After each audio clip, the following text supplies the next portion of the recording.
Bienvenue dans les histoires du soir de Lise écrit. M la maudite, chapitre 17. Retisser les liens. Nous avons fêté la victoire de Saïd tous ensemble à la taverne de la foire, près du terrain des jeux. À cette occasion, son père nous en apprit un peu plus sur le garçon qu'il venait d'affronter. Celui-ci s'appelait Hector.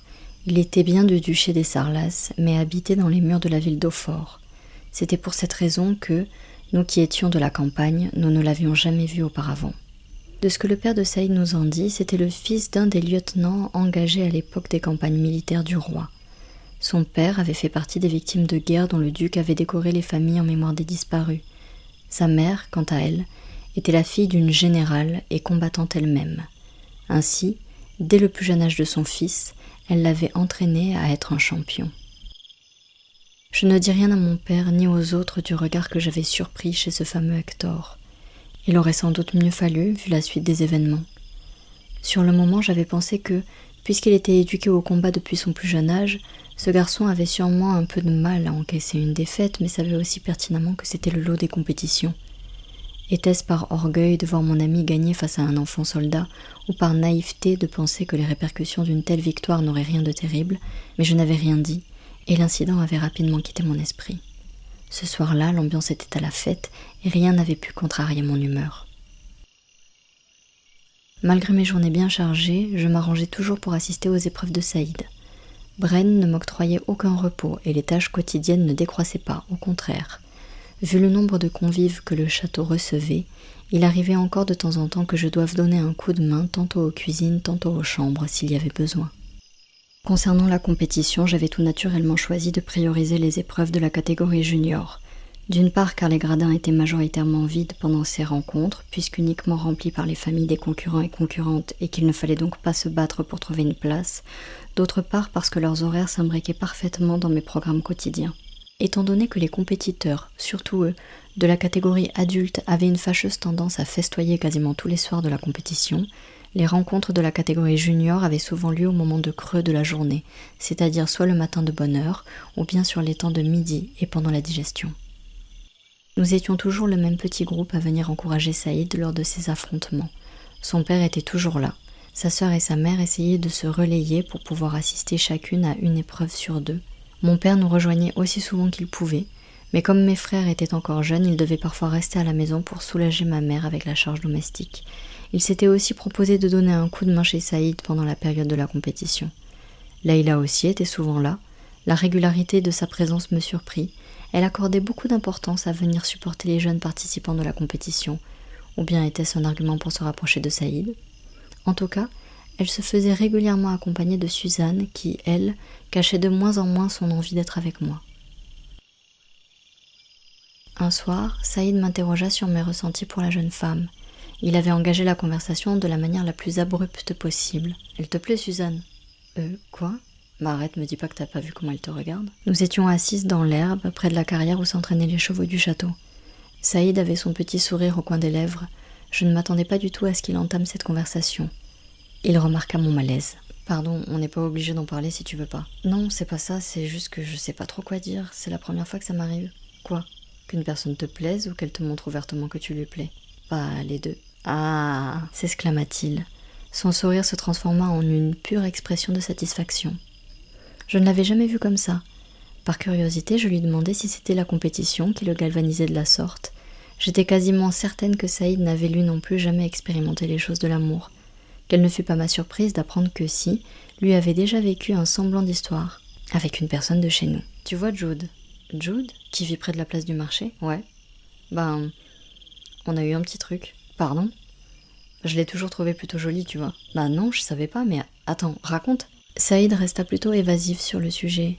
Il me confia simplement qu'au cours des derniers mois, il avait souvent retrouvé Jude à la lisière du bois des Trois Sentiers près duquel nous vivions, et qu'elles avaient passé des après-midi et des soirées ensemble.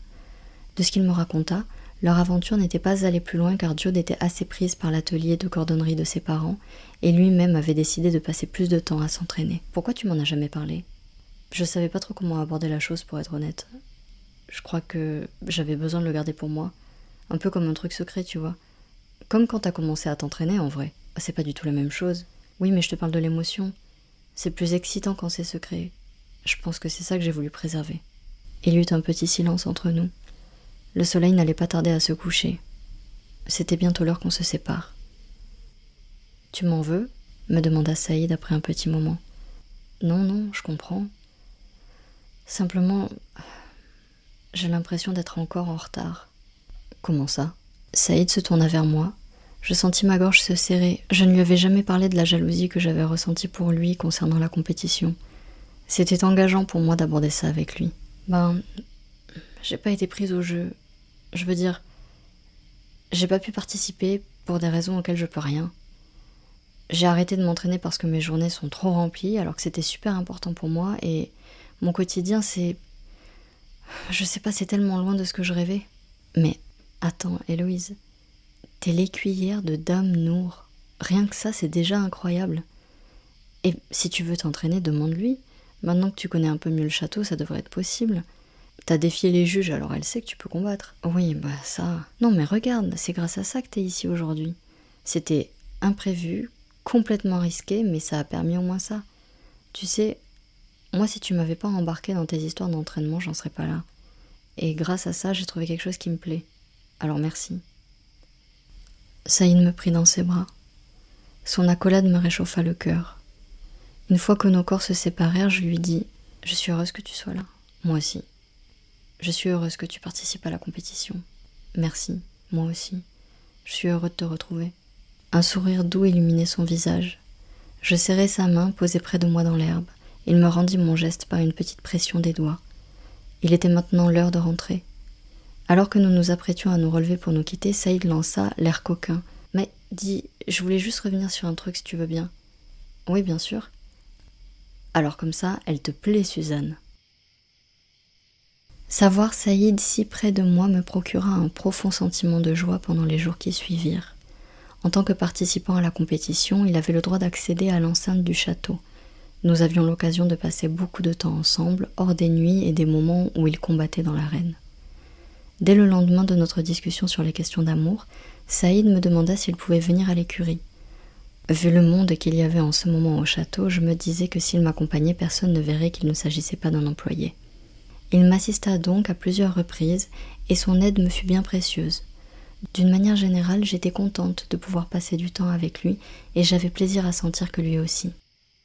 Un autre soir, après une grosse journée où il avait dû affronter à la hache une fille du nom de Vulna qui venait d'une région plus au nord, une véritable furie qui remporta le combat à un point près, il me demanda si je pouvais lui donner quelques conseils en tir à l'arc.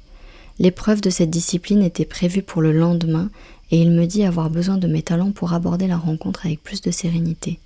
J'avais été touchée et flattée par sa demande. Alors que l'écurie se vidait et que les employés partaient prendre leur repas du soir, j'avais conduit mon ami sur la plateforme de la grange. Nous avions été accueillis par Gonzague qui, fidèle au poste, était toujours là, encore fraîchement lustré, au milieu des souris et des bottes de paille sèche. L'épreuve du lendemain consistait à viser des cibles fixes. Saïd installa donc une cible que mon père lui avait ramenée contre le mur du fond et nous avions commencé à tirer. Je pouvais constater les progrès qu'il avait faits en si peu de temps. Le tir à l'arc n'était toujours pas sa pratique de prédilection, mais il avait gagné en précision et en rapidité. Je trouvais aussi qu'il avait beaucoup plus d'aisance à tirer sur de longues distances. De mon côté, mon premier jet lancé me déclencha un frisson électrique dans tout le corps et me laissa avec une sensation de profonde plénitude une fois la flèche plantée au cœur de la cible. Je n'avais rien perdu de mon adresse ni même du plaisir que j'avais toujours eu à tirer. Nous étions restés là jusque tard dans la nuit. Je n'avais rien mangé ce soir-là, mais j'avais profité de ce temps en compagnie de mon acolyte. Les jours passant, Saïd faisait une très belle avancée dans la compétition. Après le combat à la hache et le tir à l'arc, il avait participé à une épreuve de joute à pied à laquelle il était arrivé 4e et avait aussi démontré plusieurs fois ses talents au maniement à l'épée en combat 1 contre 1. Comme pour la compétition classique, la catégorie junior comportait aussi des épreuves à cheval. Aucune d'entre elles n'était obligatoire, mais elle permettait de gagner des points et de maintenir sa place dans le classement final. Saïd participa donc à un mini-tournoi de joute. La rencontre consistait à se ruer sur son adversaire en essayant de le faire tomber de son cheval à l'aide d'une lance à bourron. Il y eut aussi une épreuve de quintaine où, toujours à l'aide d'une lance, il fallait cette fois-ci toucher un mannequin. Toutes les fins d'après-midi, le classement de la catégorie était mis à jour en fonction des points et des éliminations de la journée. Saïd se plaçait toujours dans le tiers de tête de la compétition. Son nom était souvent entouré des mêmes autres, des adversaires avec qui il rivalisait presque à chaque épreuve. Globalement, chacun des concurrents avait sa discipline préférée et peu d'entre elles combinaient des talents probants dans plusieurs domaines. Dans le lot de celles qui rivalisaient vaillamment avec Saïd, il y avait Vulna, la terrible, qu'il avait affrontée à la hache, Pollux et Raoul, deux frères, eux aussi originaires du duché, dont chacun avait l'allure d'une penderie en chêne, Cassandra, une jeune escrimeuse de petite taille, discrète et très rapide qui venait d'un peu plus loin dans notre campagne, Adèle, un garçon d'une région au sud qui possédait une puissance de lancement et une précision à toute épreuve, et Hector, qui depuis son combat face à Saïd avait enchaîné les victoires et dont le nom revenait quasiment tous les jours en tête du classement.